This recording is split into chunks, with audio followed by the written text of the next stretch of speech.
back to VUDU Garage. Today myself and Nick are back out on the road once again in a customer's BMW M5. So this car came into us completely standard and has come in for a set of ITG panel filters. Do you know the brand of the downpipes that he brought? I think they're the BR Performance ones. Right, okay. I think that's the name. I'd have to check with him, but he bought them online after digging around. Not many people do downpipes for this one, particularly UK companies. I know Cobra are working on something, I think. But so he brought them to us. So we fitted downpipes, done the ITG panel filters, and then tuned it. So it's stage 2. So do you know what it runs standard? Standard. Well, when we run it up on the dyno, they tend to be about.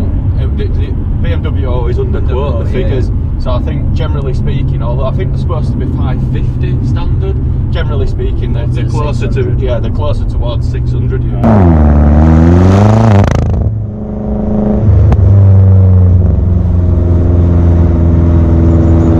Just in the interest of sort of being, what's the best way of putting it, unbiased, we actually took this car to an independent dyno last week. So on that it made 600. So we went to a Dyno Dynamics with unfortunately the car did have a slight mix of fueling, so we've tuned it down a little bit. But on a Dyno Dynamics, which we all know is the heartbreaker of all dynos, it still made 680 horsepower and 670 feet-pounds of torque. So it's insane. I mean, on a given day with V-power in it, which I did brim it with V-power before getting there, but mixing it's never ideal for testing purposes. But the once it's full V-power and we just put a little bit of a revision on it, run a little bit more time in, you will definitely see 700 horse. I mean,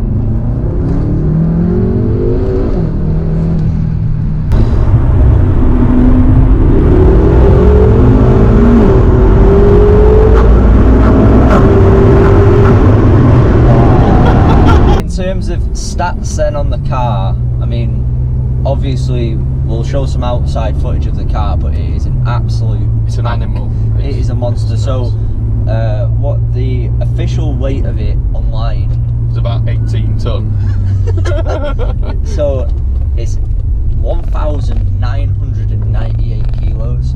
It's just a 2-ton That's car. a lot of bottles of Coke. It is huge, mate. It is massive. So I think when you actually put your foot down, though, you've got all this power, like you just said. Because it's big, you like look down and like, whoa, we're going quick. Because it's comfortable as well, innit? I mean, I've got the engine in Sport Plus, but I've got the suspension in comfort and the wheel in comfort, and it's mint.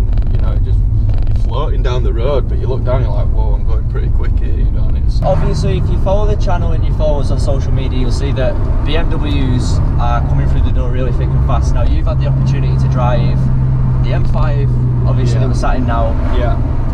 Day in, day out, you drive your M4. Yeah. We've had an M2 in the workshop that had a stage 1 on it not so long ago. Yeah, we got a good have you been in an M3? I've been in M3. Well, no, but realistically, it's the same engine spec as my M4, you know, it's as good as. So, where does this then sit in comparison to 2, 3, 4?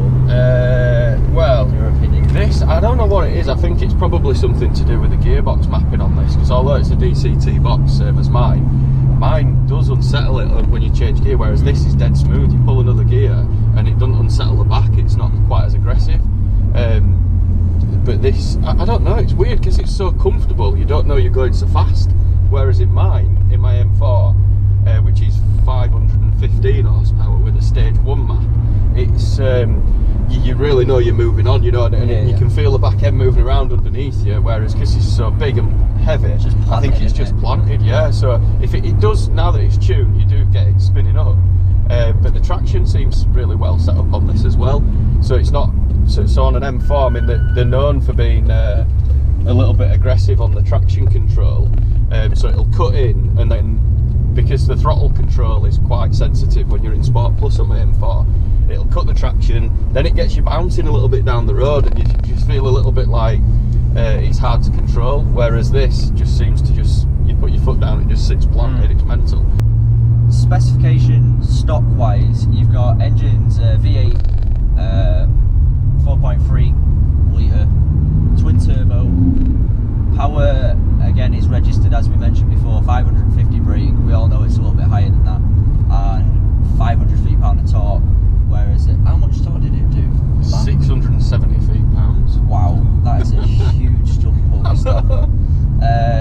So again, standard it works out around about 2.5 to 300 horsepower per tonne. 0 to 60 is claimed 4.4 seconds, so now that's... I dread to think, I mean, I can't believe something this big will do that even quickly. stock.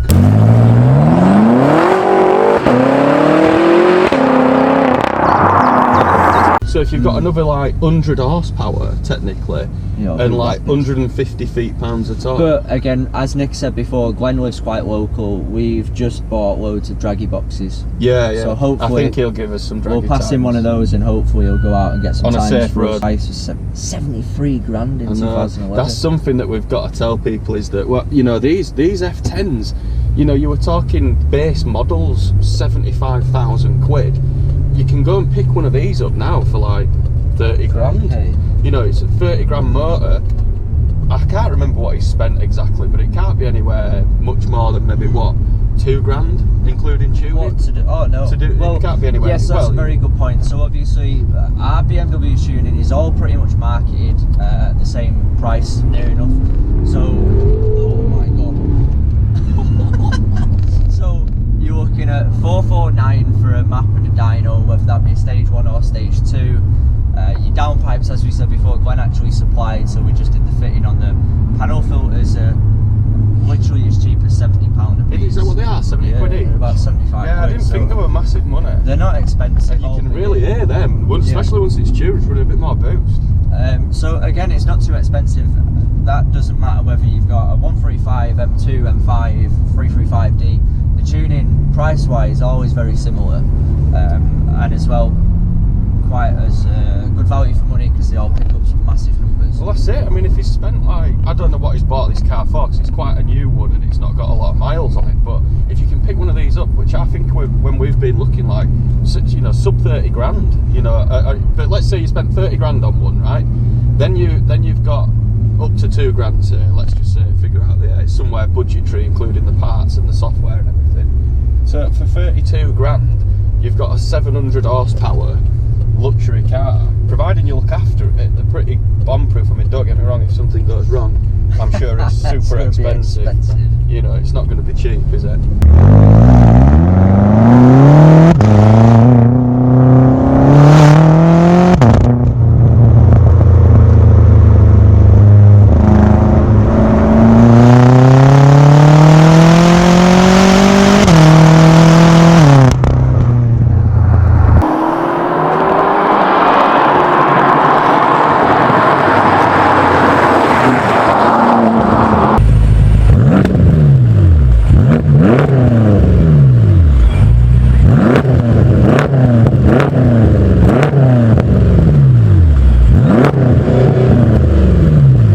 We joined us a couple of days after we filmed the footage of the M5. That's now left and been passed back to Glenn, the customer, who has kindly given us a little bit of feedback after driving the car for a few days, and has only expressed really positive things, again, which is really nice for us to hear. Now, what we'll do is, as we always do, in the description there'll be links to the BMW collection that's attached to our website, the M5 section, M4, 3, all of the diesel tuning that we do. If you haven't already, make sure you subscribe to the channel, hit the notification button so that you get notified when we're uploading new content, and we'll see you on the next video. Thank you for watching.